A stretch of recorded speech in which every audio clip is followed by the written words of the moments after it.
पिछले 2 महीने में हम सबने देखा कैसे क्रूड ऑयल के प्राइसेस कॉन्स्टेंटली गिर रहे थे। अब क्रूड ऑयल का प्राइस ऑलमोस्ट $69 पर बैरल के रेट्स पे आके सेटल हो गया है। अब इस डाउनफॉल ऑफ क्रूड ऑयल का सबसे बड़ा बेनिफिशियरी सेक्टर होता है टायर और पेंट इंडस्ट्री। तो आज की वीडियो में हम बात करेंगे एक ऐसे टायर स्टॉक की जो एक ब्रेकआउट जोन में आ गया है और यहाँ से अब ऑलमोस्ट आने वाले 1 साल के अंदर डबल होने का पोटेंशियल लगता है और वन ऑफ द लीडर है टायर इंडस्ट्री का। आइए कंप्लीट एनालिसिस करते हैं स्टॉक की, और स्टॉक का नाम है सीएट टायर्स।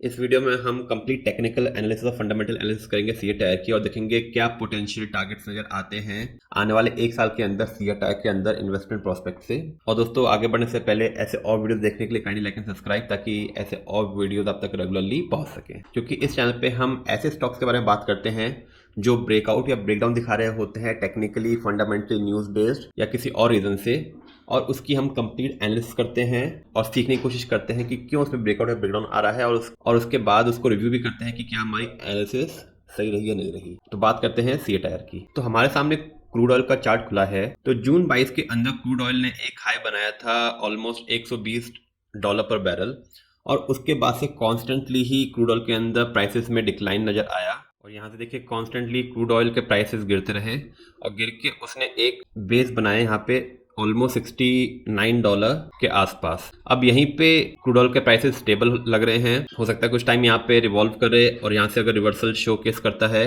तो एक बहुत ही अच्छा अपॉर्चुनिटी होगी। लेकिन सबसे इम्पोर्टेंट है क्रूड ऑयल से क्या इम्पैक्ट आता है टायर इंडस्ट्री में। तो देखिए, क्रूड ऑयल इज अ की इंटीग्रेंट इन टायर मैन्युफैक्चरिंग। तो 70% जो टायर बनते हैं वो बनते हैं सिंथेटिक रबर से, which is drive from petrochemicals like crude oil. तो जो 70% कॉम्पोनेंट होता है टायर मैन्युफैक्चरिंग में, वो क्रूड ऑयल डेरिवेटिव होता है। इसका मतलब अगर क्रूड ऑयल के प्राइसेस सस्ते हैं तो उसका सीधा बेनिफिशियरी टायर इंडस्ट्री होता है, क्योंकि उनका रॉ मटेरियल की कॉस्ट गिर जाती है। तो जहां उनको पिछले जून 22 में $120 पर बैरल की कॉस्ट देनी पड़ती थी अपने रॉ मटेरियल के लिए, वहीं अब वो $69 पर बैरल की पे करना पड़ा। तो ऑलमोस्ट उनकी रॉ मटेरियल की कॉस्ट 50% से गिर गई है। प्लस दूसरा मेन कंपोनेंट होता है रबर। तो रबर के प्राइसेस में भी खासा गिरावट देखी गई है लास्ट 2 साल के अंदर। तो इन दोनों कॉम्बिनेशन का सबसे बड़ा बेनिफिशियरी होएगा सीएट टायर। तो आइए सीएट टायर की क्विक फंडामेंटल्स देख लेते हैं। 17.9 के पी पे अवेलेबल है, बहुत ही सस्ते वैल्यूएशन पे। Book value to current price 1:3 का रेशियो है।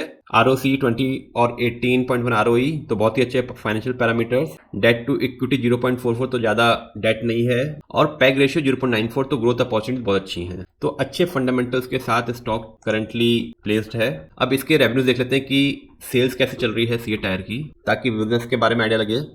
तो जून क्वार्टर में इसने 3193 करोड़ का सेल्स करी है, compare to 2935 crore sales in June quarter last year. तो ईयर ऑन ईयर ग्रोथ देखी क्वार्टर वाइज। और ऑपरेटिंग प्रॉफिट देखें तो 387, ऑलमोस्ट फ्लैट ऑपरेटिंग प्रॉफिट है लास्ट ईयर से। अब क्योंकि इस क्वार्टर में जो प्राइस गिरे हैं तो वो Q2 में रिफ्लेक्ट होंगे, तो सितंबर क्वार्टर में इनके उम्मीद है कि जो इनके ऑपरेटिंग मार्जिन है उसमें एक अच्छा बूस्टअप मिले। तो देखिए, जहां सितंबर में जैसे 15% तक हो सकता है, अगले क्वार्टर में 15% तक ऑपरेटिंग प्रॉफिट मार्जिन इनका बढ़े, जिसकी वजह से सीधा इम्पैक्ट बेनिफिट इनके नेट प्रॉफिट में मिलेगा, जिससे इनके सस्ते वैल्यूएशंस होंगे और प्राइस में एक रेट हाइट मिलेगा। डिस्ट्रीब्यूशन देख लें तो 47.21% प्रमोटर्स के पास, 18.76% एफआईआईज और 17.09% डीआई पास, और पब्लिक के पास 16.93। तो बहुत ही अच्छा एफआईआईज और डीआईएस का भरोसा स्टॉक के ऊपर। और क्यों नजर आ रहा है चार्ट्स के अंदर कि सीएट टायर एक अच्छा रिटर्न दे सकता है आने वाले 1 साल के अंदर। तो हमारे सामने सीएट टायर का वीकली चार्ट खुला हुआ है। सीएट टायर ने एक हाई बनाया था दिसंबर 17 के अंदर, जो था अराउंड 2000 रुपीज़ का। तो ये एक बहुत ही अच्छा लाइफ टाइम हाई बनाया था अराउंड 2000 रुपीज़ का। और इसके बाद से स्टॉक कॉन्स्टेंटली ही एक नेगेटिव ट्रेंड में रहा 2018 से 2020 तक, इस पॉइंट तक।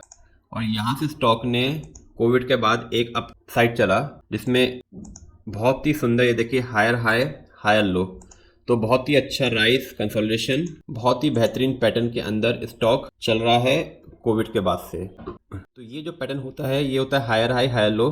तो देखिए एक लो बनाया, फिर एक नया हायर हाई बनाया, फिर एक हायर लो बनाया, लेकिन अपने जो लोअर बेस था इसको ब्रेक नहीं किया। फिर एक नया हाई बनाया, फिर एक हायर लो बनाया, देखिए फिर इसने अपने बेस को नहीं तोड़ा। फिर एक ये बेस बना, फिर ये एक ब्रेक पॉइंट था जहाँ 2000 रुपये जब इसने ब्रेक किया था, ये एक बहुत ही इंपॉर्टेंट लेवल था जिसको इसने ब्रेक किया, एक नया हाई बनाया। तो ये नया हाई बनाया था अप्रोक्सीमेटली 2642। तो 2642 के आसपास इसने एक बहुत अच्छा नया हाई बनाया और उसके बाद एक दूसरा हाई बनाया 2993, ऑलमोस्ट 3000 रुपये। तो देखिए अब क्यों स्टॉक अच्छा नजर आ रहा है। बहुत ही अच्छे higher high higher low pattern के बाद स्टॉक करंटली अब 3000 रुपये पे ट्रेड कर रहा है और ये पॉइंट है जहाँ पे अपना पिछला हाई जो इसने बनाया था फेब 2024 में, अब इसको ब्रेक करने की पोजीशन पे है। अब यहाँ से जैसे ही ये ब्रेक करेगा इसको, तो इसके एक नए टारगेट्स के लिए स्टॉक मूव करने की कोशिश करेगा जो आएगा अराउंड 3400 रुपीज़। तो करंट प्राइस से ऑलमोस्ट 15% का रिटर्न पोटेंशियल लगता है अभी भी यहाँ से, और ये केवल एक बिगनिंग है। यहाँ के बाद स्टॉक एक बहुत ही अच्छे जोन के अंदर एंटर कर रहा है जहाँ पे इसके टारगेट्स ऑलमोस्ट 5000 तक जा सकते हैं आने वाले एक साल के अंदर। तो अब स्टॉक क्यों 5000 तक नजर आ रहा है, तो देखिए सीएट टायर एक चैनल में चल रहा है अपवर्ड और डाउनवर्ड, जिसमें ऊपर में एक चैनल चल रहा है यहाँ से और नीचे में एक सपोर्ट चैनल चल रहा है यहाँ पे। तो अगर इस चैनल के अराउंड स्टॉक मूव करता है तो आने वाले एक साल के अंदर अराउंड जुलाई तक ये स्टॉक 5000 तक देने का पोटेंशियल लगता है। देखिए यहाँ पे इस जोन के आसपास जुलाई 25 में ये 5000 तक देने का पोटेंशियल लगता है अगर ये इस चैनल के अकॉर्डिंगली चलेगा। तो इसलिए स्टॉक के अंदर 5000 तक के एक रेट नजर आते हैं और बहुत ही अच्छे जोन में, क्योंकि है बहुत ही अच्छे फंडामेंटल के साथ चल रहा है, इसलिए स्टॉक एक अच्छा रिटर्न देने का पोटेंशियल लगता है कमिंग टाइम में। तो बहुत ही अच्छे जोन के अंदर सीएट टायर्स बहुत ही अच्छा रिटर्न देने का पोटेंशियल लगता है। लेकिन फ्रेंड्स, ये कोई भी इन्वेस्टमेंट टिप नहीं है, ये एक एजुकेशनल वीडियो है। कृपया अपना इन्वेस्टमेंट अपने फाइनेंशियल एडवाइजर की सलाह से ही करें। अगर आपको वीडियो अच्छा लगा तो ऐसे और वीडियो देखने के लिए काइंडली लाइक एंड सब्सक्राइब।